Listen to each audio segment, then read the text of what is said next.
You're watching the San Francisco 49ers Report. Chase Sr. here with you. Hope all of the Niner gang had a phenomenal weekend. And coming up on the show, the topic of the day. Should the Niners sign former All-Pro cornerback Jaire Alexander, who was let go by the Green Bay Packers this morning? I do want to begin with this. Anytime we reach a subscriber milestone, I want to say thank you to all of you who continue to support the channel. And I was in a wedding over the weekend for Mitchell Renz, host of the Raiders Report. That's why we didn't do as much content on the channel as I usually do, because I've been busy over the last couple of days. But that did not stop us from reaching some of our goals. We picked up 161 new subscribers over the weekend. We're over 162K. And our goal for the month of June is to beat our main number for subscribers picked up. In the month of May, 938 people hit that sub button. Here in June, we want to surpass that number. So if you want informative, insightful, entertaining, thought-provoking Niners coverage every single day year-round, where you have a voice on this show, hit that sub button and join the movement. So the Green Bay Packers releasing former All-Pro cornerback Jaire Alexander this morning. And this has been an elongated process. And ever since the 2024 season wrapped up for the Packers with a wild card loss to the Philadelphia Eagles, Alexander's name has been in trade rumors. He has been mentioned as a cut candidate for Green Bay. According to reports, the Packers tried to trade him right around the NFL draft, but there were no takers. They offered him a new contract. Alexander didn't like the structure of that, so the Packers said, you know what? After we took you in the first round back in 2018 out of Louisville, we're going to allow you to test the free agency market. And for a cornerback-needy team, Alexander becomes a really intriguing name, and he becomes the most sought-after cornerback on the free agency market. It could cost a pretty penny, and when he's on the field, he can play very, very well at this point of his career. But that's one of the issues with Jaire Alexander, is that he has missed a lot of time. Now, with the Packers, he's become a phenomenal player. 2018 first-round pick, a two-time second-team All-Pro. During those All-Pro seasons, he was also named a Pro Bowler. He has 12 career picks, and he solidified himself when on the field as one of the top perimeter outside shutdown corners in the National Football League. That's the reason why the Packers a couple of years ago made him a top 10 highest paid cornerback in the National Football League. Here's the problem. And for a Niners team that has suffered so many injuries since Kyle Shanahan came to the Niners in 2017, this scares you away. Alexander has played 34 regular season games in the last 4 years, and he's still only 28 years old. It feels like he's in his 30s, but he could have some good football left in him still if he's able to figure out these injury woes. But also, when you talk about those injuries, it could just be who he is at this point.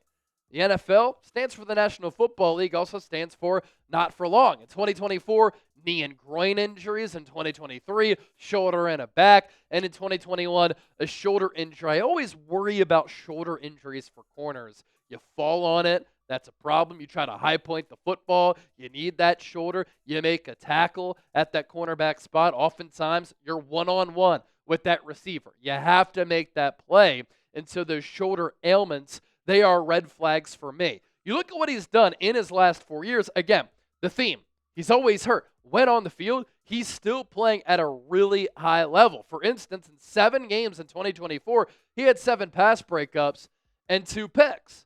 In 2023, 5 pass breakups in those 7 games. In 2022, 16 games played, 14 PBUs, and 5 picks. That is phenomenal play at the cornerback spot. And in 2024, in those 7 games played, when he was targeted, he only gave up a completion rate of 56.7%.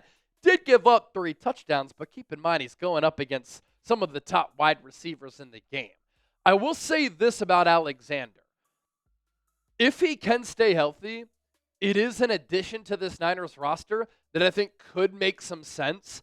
And Deommodore Lenoir's versatility gives the Niners optionality at that cornerback spot. Lenoir played last year at a Pro Bowl, All-Pro caliber level, playing mostly on the inside, but also provides the Niners with shutdown play on the outside.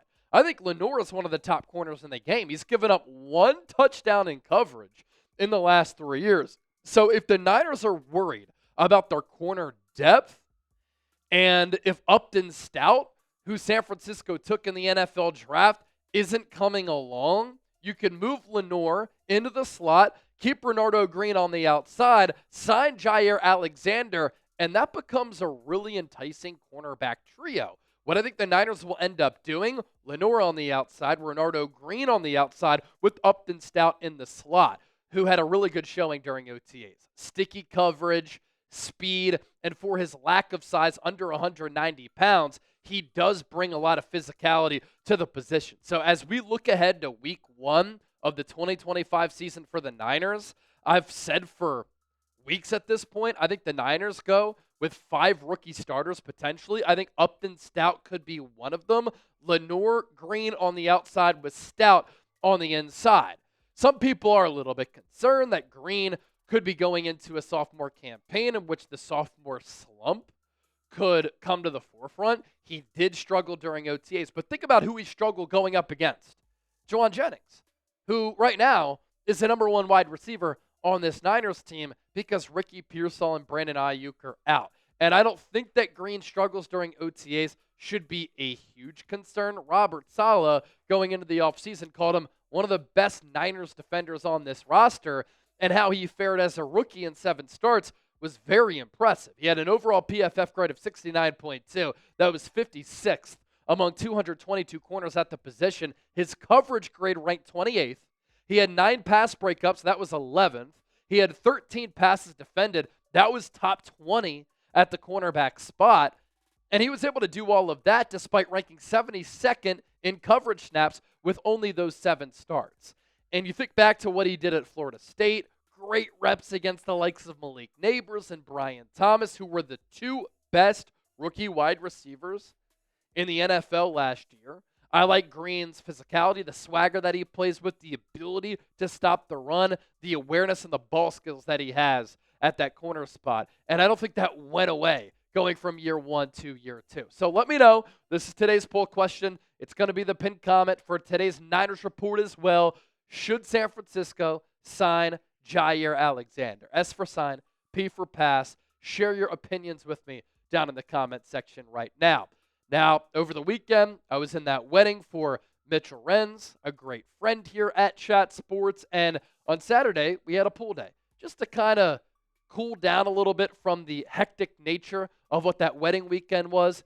You know what I was rocking at the pool, looking fresh? I was wearing this Niners Chubbies polo and some Chubbies swim trunks. And we have a great deal that we want to tell you about right now because it's not going to last long. Chubby's biggest sale of the year is on, which means $45 bottoms, both shorts and swim trunks, and up to 65% off select gear. It's the perfect time to donate your old, wrinkly, worn-out shorts and refresh your drawer. Give your legs the summer that they deserve. And look, summer is here. We're going to be spending a lot of time outside by the pool. If you want to look good, feel good, Chubbies is your answer. Life's too short for uncomfortable swim trunks. So these babies from Chubbies are set up for all-day comfort with quick, dry stretch fabric as well and a built-in liner that actually does its job. No more chafing, no more soggy butt, no more mesh disasters. Last week, I did wear this 49ers Chubbies polo. It is a part of their NFL collection. This is not a part of the deal from Chubbies. But if you do use our link, chubbyshorts.com/chat, you can find this polo on their site and you can get it there. I had so many people in my comments on Instagram and on YouTube saying, Chase, I love that shirt. Where did you get it? Our sponsor, Chubbies. Again, the deal applies for the items that we told you about. That's $45 bottoms, shorts and swim trunks, and up to 65% off select gear. Then by using the code CHAT, you get 20% off. Got to pounce on it right now. So don't wait. For a limited time only, you get that deal. If you miss the sale, don't sweat it. Use our exclusive code CHAT for 20% off. Support the show. Let them know that Chase Sr., the 49ers Report, and Chat Sports sent you. Summer's here. Dress like it in Chubbies. So we continue to push forward on today's show. And with Jaire Alexander, he has speed in the pre-draft process. He ran a sub 4.4, 40-yard dash. He has good ball skills. He's a big-time playmaker. He certainly has an exuberant, big personality at that cornerback position. The injuries are a worry. But I also think for San Francisco that if you were to sign Jaire Alexander, it would make this defense better.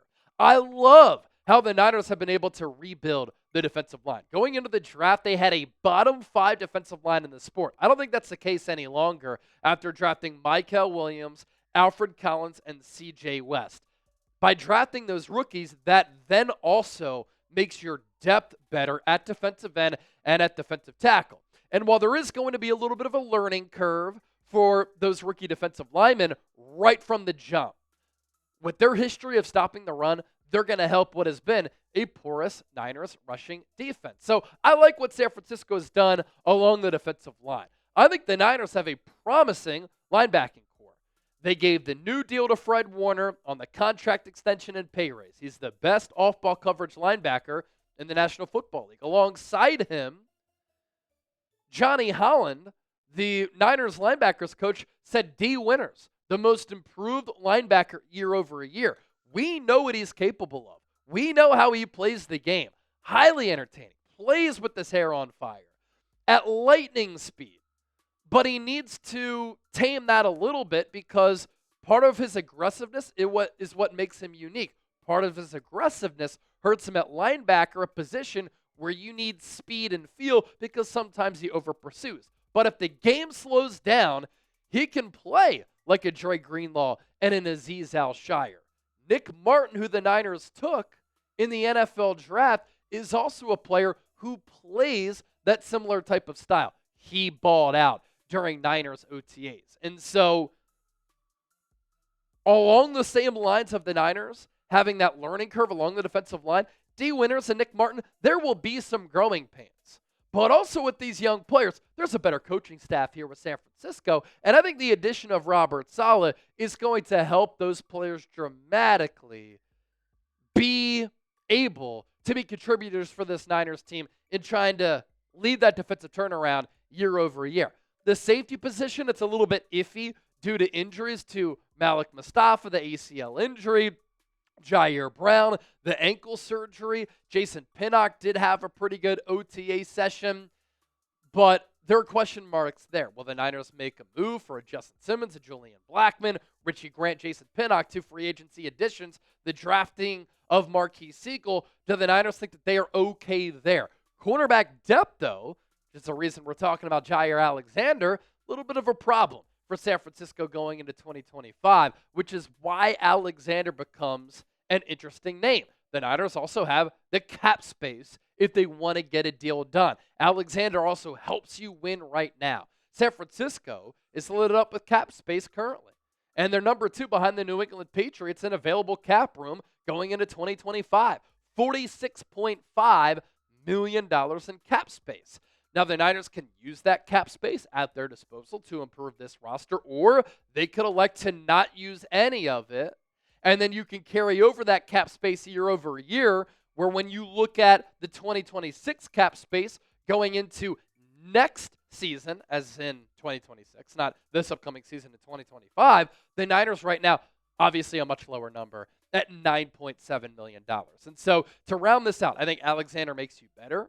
I think it would be an intriguing addition. The injuries do concern me, though you do have the cap space. Cornerback depth, though, is a little bit of a worry. Be sure to give me a follow on X and Instagram at Chase_Senior. In addition to all of the Niners content that I give you here, I'm always talking Niners on my social media pages as well.